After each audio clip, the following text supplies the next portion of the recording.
네, 반갑습니다. 제가 부활절 설교를 준비하다 보니까 조금 주제가 예수님의 고난과도 연결이 되고 또 부활과도 연결되는 또 죽음과 연결되는 그런 설교가 되었습니다. 그래서 주제가 조금 흐트러지는 느낌이 드는데요. 네, 이해해 주시기 바랍니다. 죽음은 거대한 단절입니다. 몇십 년을 함께 살았든지 또 얼마나 사랑했든지 관계없이 죽음은 이들을 사정없이 갈라놓습니다. 또한 죽음은 거대한 분열입니다.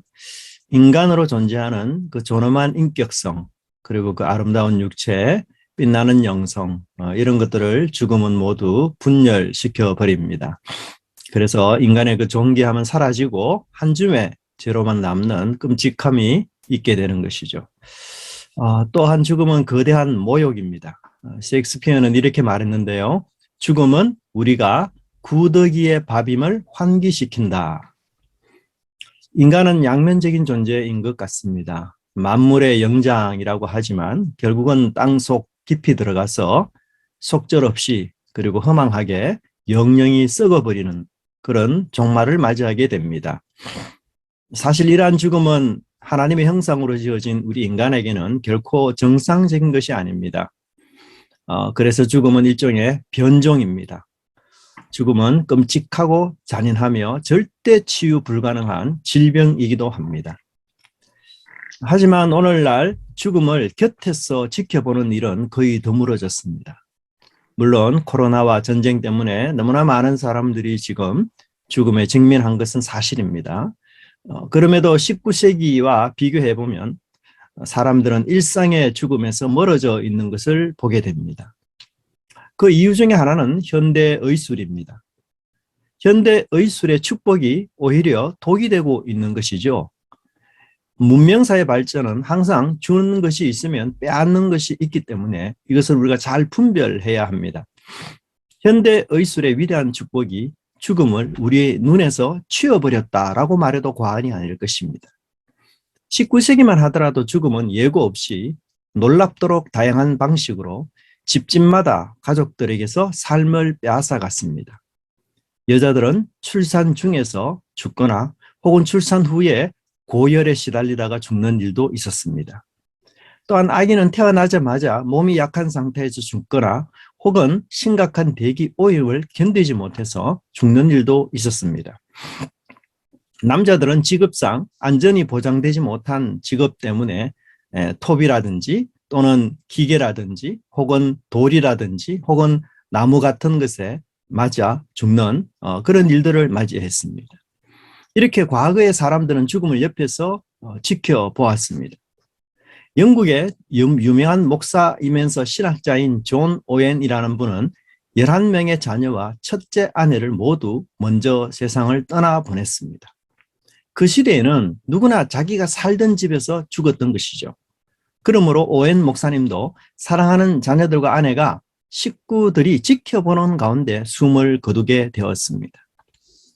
19세기의 미국의 가정은 자녀를 평균 셋 중에 한 명은 장성하기 전에 잃었다고 합니다. 또한 19세기 당시 모든 사람들의 기대 수명이 40세 안팎이었다고 합니다. 그래서 어려서 부모를 잃는 사람이 태반이나 되었고 거의 자라면서 누구든 시신을 보거나 또는 젊거나 나이 든 친척의 임종을 거의 자라면서 모두 목격한 사람들이 태반이었습니다. 사실 외람된 말씀이지만 저희 부모님 세대만 하더라도 많은 자녀를 낳기도 했지만 그러나 낳은 자녀들 중에서 사실 한두 명은 죽는 일이 허다했습니다. 제 삶 속에서도 제가 곰곰이 살펴보니 저희 외삼촌이 결혼한 이후에 폐병으로 30대 중반에 죽은 것으로 기억이 됩니다. 오늘날에는 현대의학과 과학 덕분에 이 조기 사망하는 많은 원인들이 해결이 되었습니다. 또한 대다수 사람들이 남의 눈에 띄지 않게 병원이나 아니면 호스피스 센터에서 쇠약해지다가 사망하는 경우가 허다합니다. 그러다 보니 어른이 되어도 단 한 사람의 죽음도 옆에서 지켜보지 못하는 일들도 사실은 생기기 시작합니다. 이러한 현대 사회가 죽음과 관련해서 우리에게 주는 영향이 무엇일까요? 그것은 바로 이 현대 사회가 죽음을 숨긴다는 것이며, 이는 누구에게나 닥치는 죽음, 또 피할 수 없는 임박한 이 죽음을 직면하지 않고 그것을 부정하며 살도록 유도한다는 것입니다. 시편 90편 12절은 시인이 우리 날 계수함을 가르쳐 달라고 이야기합니다.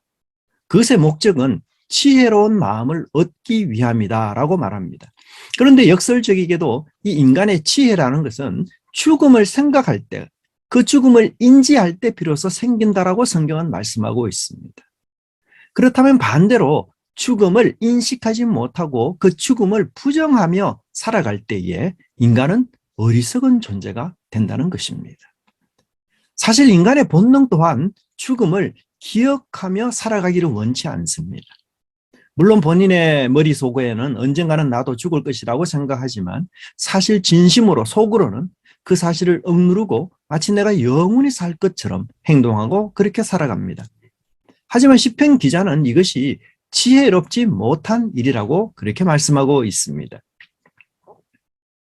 살아있는 사람에게 죽음은 세상의 그 어떤 것보다도 분명하고 정확하고 명확하며 피할 수 없는 것입니다. 반드시 닥쳐올 현실이고 실제입니다. 하지만 현대인들은 죽음에 대해 아무런 계획도 없으며 더 위험한 것은 마치 내가 죽지 않을 사람처럼 살아가는 것입니다. 죽음을 두려워서 피한다고 해결되지는 않는 것입니다. 그러다가 막상 죽음이 코앞에 닥쳐오면 생명 연장을 위한 온갖 수단 방법을 강구합니다. 의술의 발달이 죽음을 무기한 연계할 수 있다는 환상을 심어주기 때문이죠. 그래서 의연한 채 죽음을 맞이하지 못하고 자신의 죽음에 대해서 수용하지 못하는 이런 일들이 생기게 되는 것입니다. 우리들의 일상 속에서도 죽음을 이야기하는 것, 죽음을 주제 삼아 말하는 것은 그렇게 유익한 주제가 아닙니다. 죽음을 이야기한다는 것은 아주 비상식적이고 몰상식적인 것으로 여겨집니다. 그만큼 현대인들은 이전 시대의 사람들보다도 훨씬 더 죽음에 대해서 비현실적이며 이 죽음을 맞이할 준비가 되어 있지 못하다는 것을 증명해주고 있습니다. 죽음의 주제가 우리의 눈에서, 우리의 입술에서 사라지자 이제는 세속 문화가 그 자리를 잡았습니다. 아니, 세속 문화가 죽음의 주제를 밀어내었는지도 모르겠습니다. 삶의 의미를 풍요와 건강, 장수와 쾌락으로 정의하면서 세속 문화가 우리 시대의 화두가 되었습니다. 이 세속 문화는 물질을 최고로 여기는 것이죠. 신, 영혼, 초월적 혹은 초자연적인 존재, 이런 차원들이 전혀 없습니다. 오직 눈에 보이는 것, 그리고 경험할 수 있는 것, 그것만 실제입니다. 그러므로 물질계가 전부인 것이 바로 세속 문화의 특징입니다. 이러한 세속 문화 속에 살아가는 사람들은 내가 이 땅에서 어떤 삶을 사느냐, 그것이 가장 큰 목표요 중심입니다. 시공간의 제한된 지평을 벗어나서 생각할 수가 없고 그런 가치를 가질 수가 없습니다.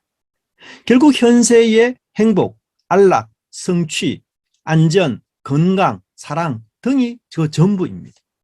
그래서 연애하고 돈과 출세를 위해서 꿈꾸고 정치를 하고 학문을 하는 등 수많은 요소에서 인생의 의미를 찾으려고 하는 것이죠. 하지만 이 모든 것은 결국 끔찍하게도 죽음과 함께 다 소멸이 됩니다. 당신이 죽기 하루 전에 당신이 원하던 그 꿈을 이루었다 할지라도 그것은 결코 행복할 것이 아닐 것입니다. 왜냐하면 죽음은 모든 성공해 주는 그 의미와 기쁨을 다 빼앗아가 버리기 때문인 것입니다. 현대의 기술과 의료 개발이 우리에게 주는 혜택이 엄청나지만 그러나 동시에 죽음을 준비시켜주는 일에서는 최악이며 실패했다는 것입니다. 또한 물질이 전부인 이 세속 사회에서는 죄나 용서, 죄책감, 양심 이런 것이 전혀 중요하지 않게 됩니다. 왜냐하면 초월적인 존재, 신의 심판 이런 것들을 믿지 않는 사람들이 점점 늘어나고 있기 때문에 그들의 마음속에 죄의식도 점점 약화되는 것이죠. 그래서 그들은 이기적인 행동들을 얼마든지 정당화하며 자신의 죄에 대한 죄책감을 전혀 느끼지 못하는 그런 상태의 사람들을 우리는 만나게 됩니다. 그렇게 죄의식을 감추고 죄인이라는 것을 감추고 싶어 하지만 그러나 죄인이라는 이 인간의 본질은 결코 변하지 않기 때문에 그 죄의식을 덮고 포장하고 위장한다고 해서 사라지는 것이 아니라는 것입니다. 죄책감은 카멜레온처럼 스스로 위장하고 숨고 혹은 그 크기와 그 모양을 바꾸지만 결코 죄인을 떠나지는 않습니다. 끝내는 그 죄인의 마음속에 깊이 뿌리를 내려서 그 죄인과 결국은 하나가 되고 마는 것이죠. 그래서 인간은 죽음 앞에서 심판에 대한 두려움을 직면할 수밖에 없습니다. 대부분의 사람들은 죽음을 앞두고 혹은 죽음이 다가오게 되면 자신의 인생을 돌아보면서 극심한 후회에 빠지기 마련입니다. 그동안 꼭꼭 숨겨두었던 이 제목들을 하나둘씩 끄집어내기도 합니다. 그러니까 아주 역설적이게도 그동안 숨겨둔 이 죄책감이 죽음 앞에서는 최고조에 이른다는 사실입니다. 이런 죽음 앞에서 우리 기독교인들이 할 수 있는 이야기가 무엇일까요? 그것은 바로 예수님의 부활일 것입니다. 그것만이 죄인에게 주어지는 복음이며 놀랍고도 위대한 소식입니다. 이 세상의 죽음을 뛰어넘는 하늘 생명의 이야기인 것이죠. 제한된 수명으로 끝나는 것이 아닌 영원한 생명으로 이어지는 것입니다. 죄와 고난에 짓눌려 평생을 사단의 종으로 살아가는 것이 아니라 진리와 승리 대신 예수님의 제자로 살아가는 것입니다. 바울은 빌립보 교회에 편지를 씁니다. 사실 바울과 빌립보 교회는 교제했던 아주 친밀한 교회였습니다. 바울이 여러 교회에 편지를 썼지만 대부분의 교회들은 개척한 그 교회들이 문제가 생겨서 편지를 쓴 경우가 허다합니다. 어떤 교회는 바울의 권위를 무시하기도 하고요. 어떤 교회는 바울의 가르침을 오해하기도 합니다. 또 바울의 복음을 제대로 이해하지 못해서 이단을 수용하는 등 많은 문제를 일으켰습니다. 그래서 많은 교회들이 이 바울의 마음을 굉장히 불편하게 했습니다. 하지만 이 본문에 나오는 빌립보 교회만큼은 정말 바울이 자랑하고 싶은 교회였고 바울과 오랫동안 지속적으로 교제했던 그런 아주 신실한 교회였으며 비록 어린 교회였지만 복음에 헌신하고 충성하는 그런 교회였습니다. 이 빌립보 교회는 자립이 되지 않는 상황 속에서도 선교사를 위해서 후원하는 복음에 대한 열정이 아주 뛰어났던 그런 교회였어요. 그래서 바울은 이 교회를 위해서 내가 생각할 때마다 너희들을 기뻐하고 또 저절로 하나님의 앞에 기도하고 싶은 그런 교회였다라고 고백하고 있습니다. 그런데도 불구하고 이 빌립보 교회에 한 가지 문제가 있었다면 그것은 바로 두 지도자들끼리 충돌하는 일이 있었습니다. 유오디아와 순두개라는 사람이었습니다. 이 두 지도자들을 중심으로 교회가 파별이 생기게 된 것이죠. 어떻게 하면 이 문제를 해결할 수 있겠습니까? 이 교회 문제에 대한 바울의 해결책은 굉장히 간단하면서도 근본적인 것이었습니다. 사실 우리들은 이런 교회 문제를 해결하기 위해서는 2차적인 수단을 이용할 때가 많습니다. 예를 들어서 심리 분석이나 배경 파악이나 상담이나 아니면 이 세상의 처세적 지혜라든지 아니면 누구를 중재를 통해서 타협한다든지 이런 식으로 여러 문제들을 해결하죠. 물론 이것 자체로서도 유익이 있지만 그러나 그것은 근본적인 해결책은 되지 않습니다. 그러나 오늘 본문에서 바울은 굉장히 1차적이고 아주 근본적인 방안을 제시하는데요. 그것은 빌립보 교회가 예수 그리스도의 몸으로서 서로 섬기며 돌보는 믿음의 공동체가 되고 이 어려운 문제를 해결하려면 그들이 예수 그리스도의 마음을 품어야 한다는 것을 바울은 이야기하고 있습니다. 그렇다면 우리가 어떻게 예수님의 마음을 품을 수 있을까요? 여기서 바울은 예수님의 생애를 아주 짧은 한 토막으로 우리에게 소개해주고 있습니다. 우리가 믿음으로 기도하면서 예수님의 마음을 품읍시다 이렇게 구호를 외친다고 해서 해결될 문제가 아니라는 것이죠.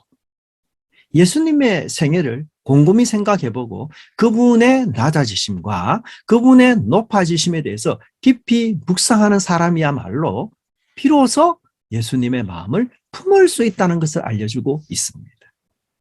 왜 그럴까요? 예수님의 마음은 예수님의 것이지 우리의 것이 아니기 때문에 그런 것이죠. 여러분, 우리가 어떻게 다른 사람의 마음을 품을 수 있을까요? 아내나 남편의 마음, 자녀들의 마음을 어떻게 우리가 품을 수 있을까요? 그것은 내가 그 사람을 이해하고 그 사람을 내가 공감하고 그 사람과 내가 하나가 될 때에 비로소 그 사람의 마음을 내가 품을 수 있게 되는 것이죠. 마찬가지로 예수님의 마음을 품기 위해서는 그 예수님을 깊이 이해하고 또 넓게 이해하려는 그런 마음이 없이는 그것을 깨달으려고 하는 그런 애씀이 없이는 품을 수 없는 마음이 바로 예수 그리스도의 마음인 것입니다. 그래서 우리는 예수님을 아는 일에, 예수님을 배우는 일에 열정과 열심을 가져야 되는 것입니다. 6절을 보면 예수님은 하나님의 본체라고 이야기하고 있습니다. 우리가 이 본체라는 말이 이 6절에서는 본체로 또 7절에서는 형체로 이렇게 나오는데요. 똑같은 말입니다. 네, 본체, 형체. 근데 본체와 형체라는 것은 뭘 전제로 하고 있는가 하면 본질이라는 것을 전제하고 있습니다. 본질이 겉으로 드러나면은 본체입니다.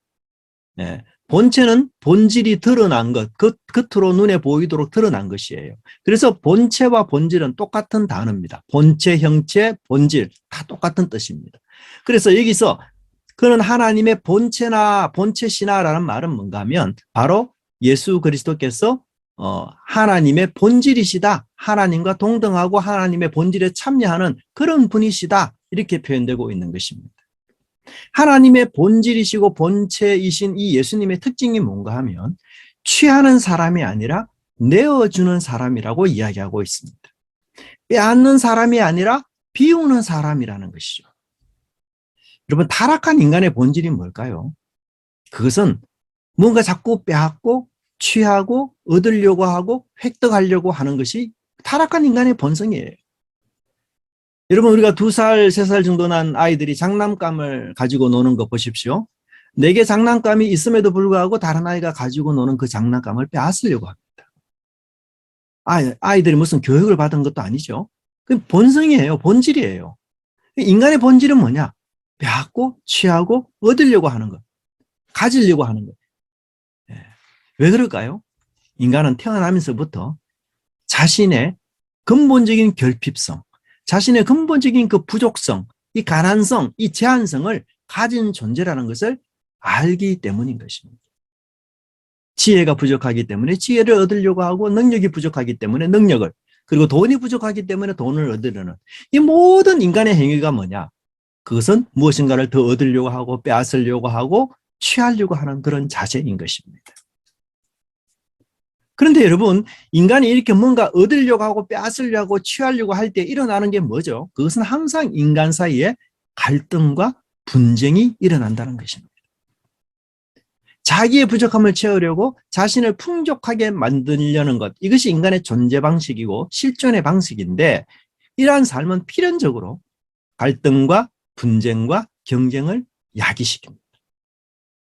그래서 우리는 만인을 향하여 투쟁하고 경쟁하고 시기하는 그 사회, 이것이 오늘 우리가 사는 사회입니다. 인간의 사회이지만, 인간이 모인 곳이지만 그 사회는 마치 동물의 세계, 정글의 세계처럼 약육 강식이 활개치고 적자 생존이 적용되는 이런 사회 속에 우리가 살고 있는 것입니다. 그런데 예수님은 그렇게 하지 않으셨다는 것이죠. 왜요? 예수님은 스스로 존재하시고 스스로 완전하시고 스스로 영원하시기 때문에 무언가를 더 취해서 부하게 할 필요가 없었던 것이었고, 오히려 자기를 내어주셨, 그런 삶을 사셨다는 것입니다. 이 내어주심이 어떤 삶의 모습으로 표현되고 있습니까? 7절과 8절에는 세 가지 형태로 정의가 됩니다. 첫째는 종의 형태를 가졌다. 두 번째는 사람과 같이 되었다. 세 번째는 인간의 모양으로 나타나셨다. 그런데 이 세 가지를 여러분 자세히 살펴보면 실제로는 한 가지 주제를 3번 반복하는 것이나 마찬가지입니다. 그게 뭘까요? 인간이 된다는 것이었어요. 이것은 예수님이 스스로 비우신 모습이었습니다. 사실 우리가 생각하기에는 인간이 된다는 건 뭐 그렇게 뭐 힘든 일이냐라고 생각했지만 사실은요, 하나님과 종은 아주 극단적인 대조입니다. 그렇지 않겠습니까? 지교하신 하나님의 위치, 하나님의 본질에 참여하던 그분이 이제 종의 형체가 되셨습니다. 이 종의 형체라는 말도 제가 아까 본질에 참여함이라고 했죠. 그래서 그냥 겉모습만 인간이 되는 것이 아니라 인간의 본질을 예수님이 그대로 입으셨다는 뜻입니다. 그래서 창조주에서 이제는 피조물이 되신 것입니다. 그런데 이 종이 또 어떤 종인가 하면 하나님의 종일 뿐만 아니라 인간들의 종이 되실 뿐만 아니라 더 아래로 사단의 종이 되셨던 것입니다. 여러분, 우리 인간의 본질이 뭘까요? 이것은 사단과 그의 졸개인 귀신들의 종살이를 하는 존재가 바로 이 인간의 본질입니다. 그래서 예수님이 인간의 본질을 입으셨다는 얘기는 하나님의 종과 사람의 종이 되는 것을 넘어서서 이제는 사단의 지배를 받는 그런 종이 되셨다는 것을 뜻하고 있습니다. 마치 아담이 사단의 말을 듣고 하나님과 같이 되고자 시도하고 하나님과 동등됨을 취하고자 했지만, 그래서 선악과를 먹었지만 오히려 그 선악과를 먹는 순간 아담은 하나님과 동등하게 된 것이 아니라 역설적으로 사단의 종이 되고 만 것입니다. 이렇게 해서 3장 5절부터 창세기 3장 5절부터 인간과 세상은 사단의 통치 아래 놓이게 되었습니다. 하나님의 피조 세계는 하나님의 주권을 위임받은 이 아담에 의해서 통치되도록 계획하셨지만 이제는 그 통치하는 자가 바로 사단이 왕이 되고 사단이 주가 되고 인간은 그 사단의 종이 되는 이런 끔찍한 일이 생기게 된 것입니다. 예수님은 이런 인간들의 존재 방식 속으로 들어오셨던 것이죠. 그래서 여러분이 예수님이 어떤 장소에서 태어났는가를 한번 생각해 보십시오. 예수님은 하늘 왕궁에 사셨던 분이지 않습니까?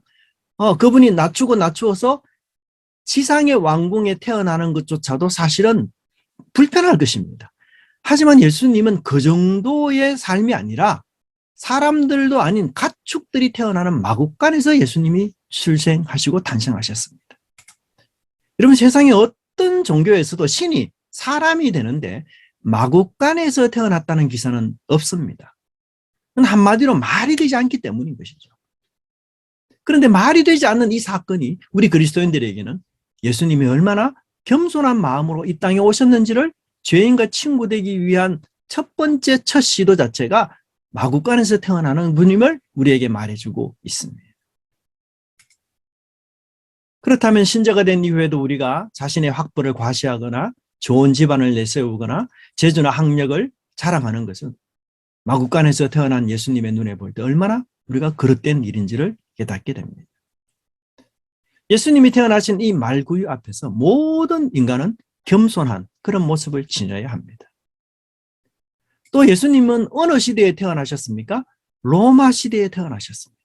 그런데 예수님이 로마 시민권자로 태어난 것이 아니고 로마의 혜택을 전혀 입지 못하는 피지배의 민족인 유대인으로 태어나셨다는 사실입니다. 예수님은 로마로부터 동족들의 인권이 짓밟히고 착취가 자행되며 이 자유가 상실된 그 시대의 한 시민으로 예수님이 태어나셨습니다. 자신의 조국 운명과 함께 가난하고 학대받는 그런 시대 속에 예수님이 태어나셨습니다. 예수님은 하늘 나라의 통치자였습니다. 그런데 보잘것없는 지상제국의 로마라는 그 시민권조차도 소유하지 않는 분으로 이 땅에 오셨던 것입니다. 일생을 식민지 백성으로 그 고달픈 삶을 보내셨습니다. 그럼에도 한 번도 예수님은 자신의 입에서 고달픈 신세를 한탄하고 불평한 적이 없고 내가 시대를 잘못 태어났구나 이런 원망의 말도 없었던 것이었습니다. 우리 최근에 우크라이나와 지금 또 뭐 전쟁하고 있겠지만 러시아의 전쟁을 보면서 많은 사람들이 정말 국가가 중요하구나, 국력이 중요하구나, 그런 생각을 많이 가지는 것 같아요. 그래서 저도 유튜브를 한 번씩 보다 보면 요즘 대세가 이 우리나라 국력, 우리나라가 얼마나 군사력을 보유하고 있는가 이런 이제 방송들이 많이 나오더라고요. 참 이 약소국, 피지배국에 태어난다는 것, 참 그것은 정말 국가적 어려움과 함께 자신의 운명도 어려워질 수 있는 것이죠. 그런 나라에 태어나는 것을 좋아하는 사람 없을 겁니다. 하지만 예수님은 가난한 자들, 억압받는 자들의 친구가 되기 위해 유대인으로 태어나셨던 것입니다. 예수님이 이 세상에 오신 목적이 무엇입니까? 그것은 평생 남을 위해 사셨습니다. 예수님은 사회가 멸시하고 외면하는 자들의 친구가 되셨습니다. 창녀와 세리들의 친구였고 가난한 과부들의 호소를 듣는 자였으며 질병에 시달리는 그 병자들을 예수님은 음식 먹을 겨를조차 없이 그런 쉼조차 없이 그들을 돌봐주시고 자기 식구들처럼 챙겨주셨습니다. 또 마음이 상한 자들을 위로하시고 복음의 말씀을 가르쳤습니다. 그러나 그것만이 다가 아니었습니다. 예수님은 어떤 인간도 할 수 없었던 대속적 죽음을 치르셨던 것입니다. 예수님은 한 번도 죄를 지은 적이 없지만 그러나 하늘 아버지의 외면을 당한 채 모든 저주 아래 하나님의 무서운 그 진노 아래서 십자가 무서운 형벌을 당하셨던 것입니다. 이런 고통을 당하시기 전에 예수님은 인간들로부터 무제한의 상처를 입으셨습니다.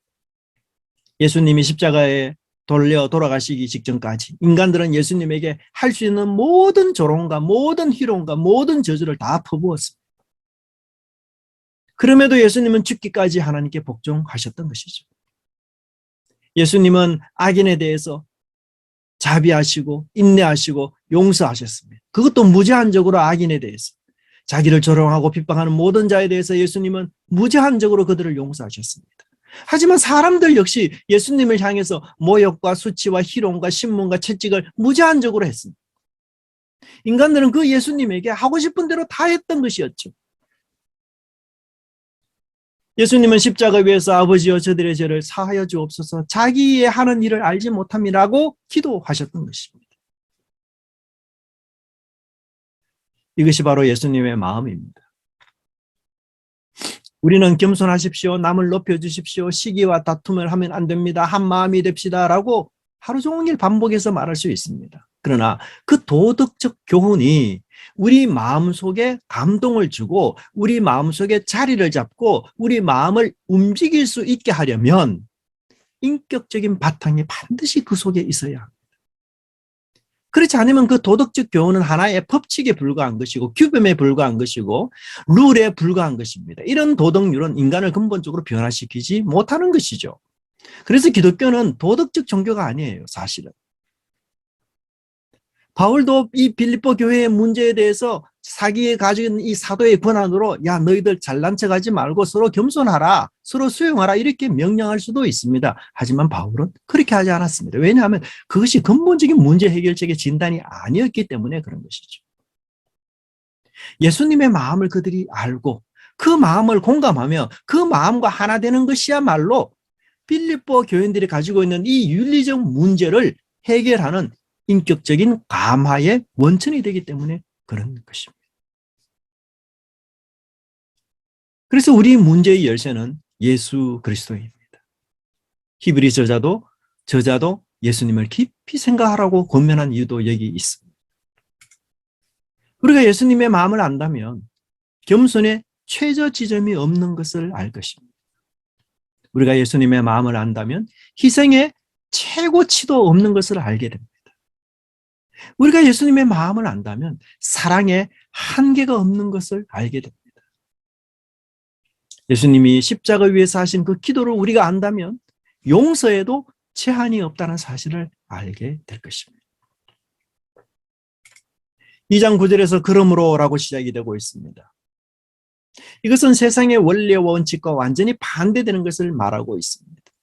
자기 목숨을 구하려면 이럴 것이고 자기를 낮추면 높아질 것이고 높아지면 낮아질 것이고 이 역설은 예수님이 지상에 계실 때 주신 말씀이에요. 이 세상의 기준과 그 원칙과 완전히 반대되는 이 역설이 바로 하나님의 법칙이었습니다. 예수님은 이 하나님의 법칙대로 살아갔던 것이었죠.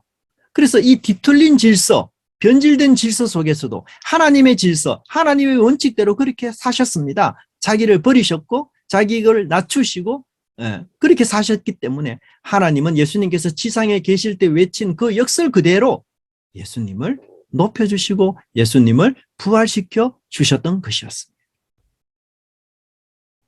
지극히 높여주셨습니다. 그것은 예수님의 부활과 하나님 우편에 앉게 됨을 이야기하고 있습니다. 여러분, 신약 성경에서 제일 많이 인용되는 구약 성경이 뭔지 아세요? 시편 110편 1절입니다. 여호와께서 내 주에게 말씀하시기를 내가 네 원수로 내 발등상 되게 하기까지 너는 내 우편에 앉았으라 하셨도다. 하나님께서 예수님을 십자가의 죽음에서 부활시킴으로써 죽음이라는 사단의 무기를 무력화하고요. 동시에 사단의 세력을 극복하고 꺾어버렸습니다. 사단의 가장 마지막 최종 신병기가 바로 죽음인데 이 죽음의 권세를 상실했기 때문에 더 이상 이제 사단이 쓸 무기가 없어졌습니다. 그래서 예수님은 지금 사단을 이기신 것이었어요. 시편 110편 1절의 예언대로 하나님 우편은 높임받아서 만유의 주로 서게 되셨던 것입니다. 그것은 바로 예수님이 뛰어난 이름을 얻게 된 것을 이야기합니다. 여러분, 이 세상에서 가장 뛰어난 이름 중에서 가장 뛰어난 이름은 누구의 이름일까요? 그것은 하나님의 이름뿐입니다. 하나님의 이름이 모든 이름 위에 가장 높고 가장 뛰어난 이름입니다. 그런데 그 하나님의 이름을 이제 예수님에게 주셨어요. 그런데 여러분, 하나님의 이름이 뭘까요? 구약 성경에서는 4개의 자음 문자로 쓰지만 사실 유대인들은 이것을 발음하지 못하도록 했어요. 불경건하다고. 그래서 하나님을 욕되게 하는 것이라고. 그래서 하나님의 이름이 나오기만 하면은 유대인들은 주라는 칭호로 불렀던 것입니다. 그래서 주라는 이름이 바로 하나님의 이름입니다. 이 표현이 11절에 나오고 있는 것이죠. 모든 입으로 예수 그리스도를 주라 시인하여. 네. 퀴리오스, 주, 이것이 바로 아도나이, 하나님의 이름입니다. 여러분, 우리가 이름이라는 말을 단순히 그 사람의 어떤 성품을 이야기하는 그런 정도의 문제가 아니에요. 고대 사회에서 이름은 그 사람의 사역과 지위를 나타내는 것입니다. 그래서 예수님에게 하나님의 이름, 주라는 이름을 주셨다는 것은 예수님이 곧 하나님의 본질에 참여하는 분이라는 것을 이야기하고 있습니다. 우리가 요한복음에서 예수님을 향하여 하나님이라 부르면서 고백한 사람이 있죠. 누굽니까? 바로 도마입니다. 도마는 이렇게 고백합니다. 나의 주님이시요 나의 하나님이시니다. 여기서 말하는 주가 곧 하나님을 뜻하고 있습니다. 그리고 사도들이 성령의 충만을 받은 이후에 베드로는 다음과 같이 선포하는데요. 그런즉 이스라엘 온 집은 확실히 알지니 너희가 십자가에 못 박은 이 예수를 하나님이 주와 그리스도가 되게 하셨느니라. 예수님의 부활이 곧 하나님이 되는 순간이었던 것이죠. 그렇기 때문에 10절 이하에서는 예수님이 하나님이 되심으로 이제는 예수님을 모든 세상의 사람들이 섬기는 형태로 되어버렸습니다. 그래서 하나님의 이름 앞에서 모든 피조물들이 무릎을 꿇게 됩니다. 특별히 10절에서는 세 가지를 말하고 있는데요. 하늘에 있는 자, 땅에 있는 자, 땅 아래에 있는 자. 고대 세계에서는요, 이 세상을 3층으로 봤어요. 3층 우주관. 그래서 하늘, 땅 아래. 하늘에는 누가 삽니까? 천사들. 땅에는 인간, 땅 아래는 악령들이 산다고 이렇게 보았던 것이죠. 그래서 하늘의 존재나 천사들 혹은 땅 위의 존재 인간이나 지하의 모든 존재들까지도 우주에 있는 모든 존재들이 다 예수님의 무릎 앞에 꿇게 했다라고 성경은 말하고 있습니다. 이 무릎을 꿇는다라는 말도 예배한다는 말의 수거입니다. 옛날 근동에서는 여러분 신들에게 우상에게 예배를 드릴 때 어떤 자세를 취합니까? 대부분 무릎을 꿇었습니다. 그래서 무릎을 꿇는다는 말은 예배한다는 말의 수거입니다. 그런데 이것은 이사야가 예언을 한 내용이에요. 여호와가 하나님인 줄 알고 세상의 모든 사람들이 자기가 섬기던 우상을 다 버리고 이제 그 여호와 앞에 무릎을 꿇고 그의 이름을 부르고 그를 앙망함으로써 이제 구원을 얻게 된다는 것이 이 이사야의 예언이었는데 이 예언이 예수 그리스도에게로 성취된다는 것을 설명하고 있습니다. 이제 온 우주가 예수 그리스도의 주권에 놓이게 되었습니다. 그래서 예수님의 이 부활은 단지 믿는 자들도 부활한다는 이런 소식을 뛰어넘어서 온 우주에 존재하는 모든 존재가 바로 예수님을 이제는 주로 고백하고 그를 예배함으로 그의 주권에 복종하는 그런 놀라운 새로운 질서, 새로운 사회, 새로운 세상이 펼쳐질 것을 이야기하고 있습니다. 예수님은 온 우주의 머리가 되시는, 지도자가 되시는 분이라는 것입니다. 11절에서는 모든 혀가 예수 그리스도가 주라고 시인하게 합니다. 이 혀라는 말이 한 개인을 뜻하기도 하지만 동시에 하나의 언어를 쓰는 민족을 이야기하고 있습니다. 그래서 한국말을 쓰는 민족, 일본어를 쓰는 민족. 예.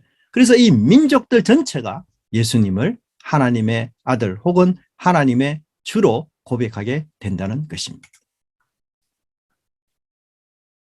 하지만 우리가 요한복음을 보면 제자들은 예수님의 부활했다는 이 소식이 기뻐하기는 했지만 그것이 전부였습니다.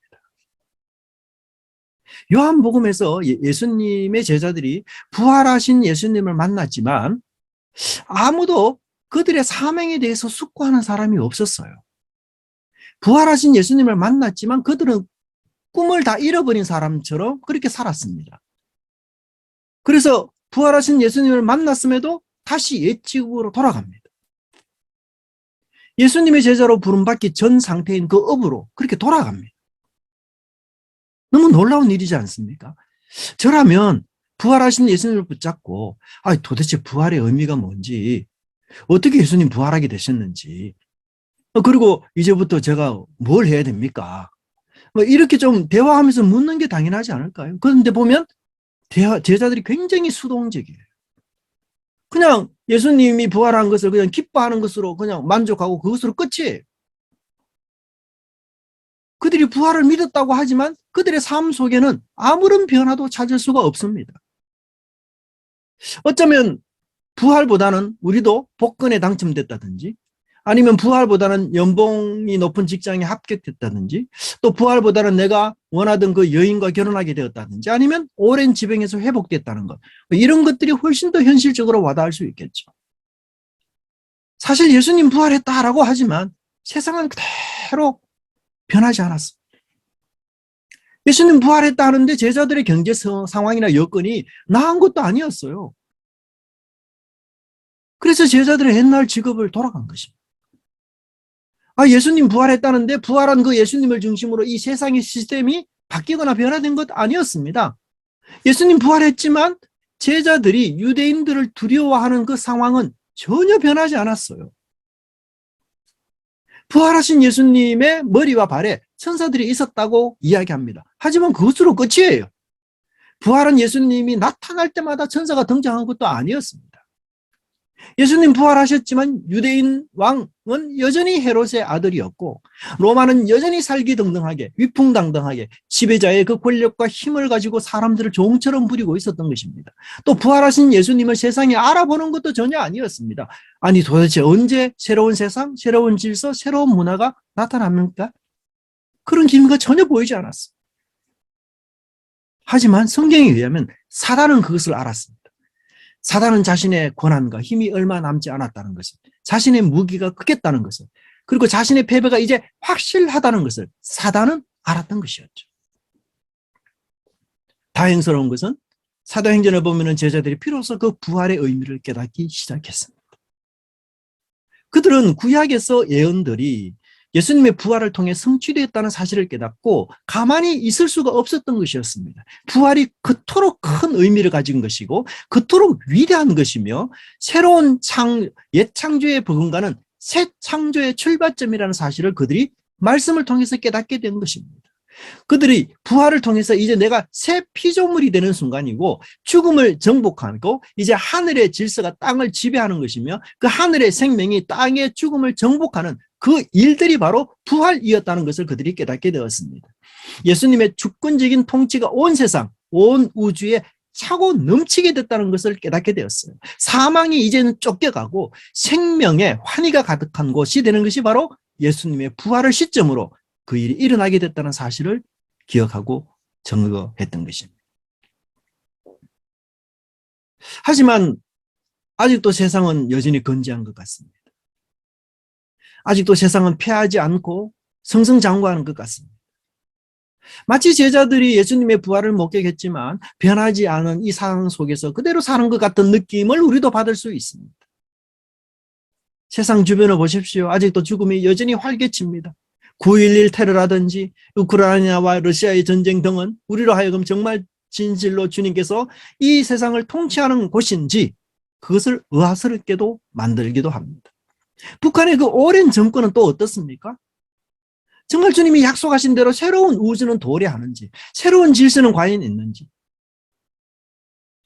정말 부패하고 타락한 그 모든 권력과 힘을 가진 자들이 우상을 버리고 자신의 힘과 권력의 주체자가 되시는 예수님께 정말 무릎을 꿇고 고백하는 그날이 올 것인지. 사실 예수님이 부활하셨음에도 우리 그리스도인들의 길은 장밋빛이 아니었고 꽃길이 아니었습니다. 특별히 로마 황제들의 기독교 핍박은 어마무시한 것이었습니다.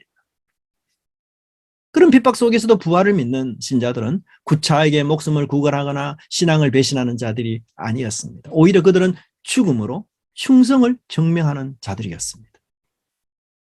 가이사가 주가 아니라 예수 그리스도께서 주라는 그 고백을 담대하게 폭력에 맞서서 권력에 맞서서 핍박에 맞서서 그들은 했던 것이었습니다. 그러므로 사단이 사용하는 그 죽음은 더 이상 낡은 것이고 더 이상 그 무기는 소용이 없는 것이었습니다. 제자들이 그 사실을 알고 담대하게 나아갔던 것이죠. 우리 제자들에게 죽음은 생소하거나 낯선거나 혹은 피해야 할 원수가 결코 아닙니다. 우리는 오히려 부활의 확신을 갖고서 죽음의 무능을 고발해야 하는 자들인 것입니다. 내가 사는 것이 그리스도이면은 죽는 것도 유익할 것입니다.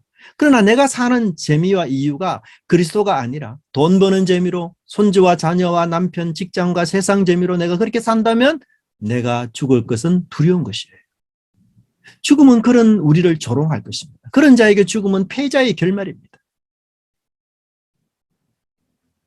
한 사람의 죽음의 평가는 그가 어떻게 죽느냐에 있는 것이 아니라 그가 죽고 난 뒤에 어떤 영향력을 다른 사람에게 끼쳤는가에 있습니다. 성경에 나오는 많은 사람들이 무력하게 죽었습니다. 특별히 세례 요한은 정말 무력하고 무능하게 죽었습니다. 하지만 헤롯은 무능하고 무력하게 죽은 이 세례 요한에 의해서 오히려 괴롭힘을 당했습니다.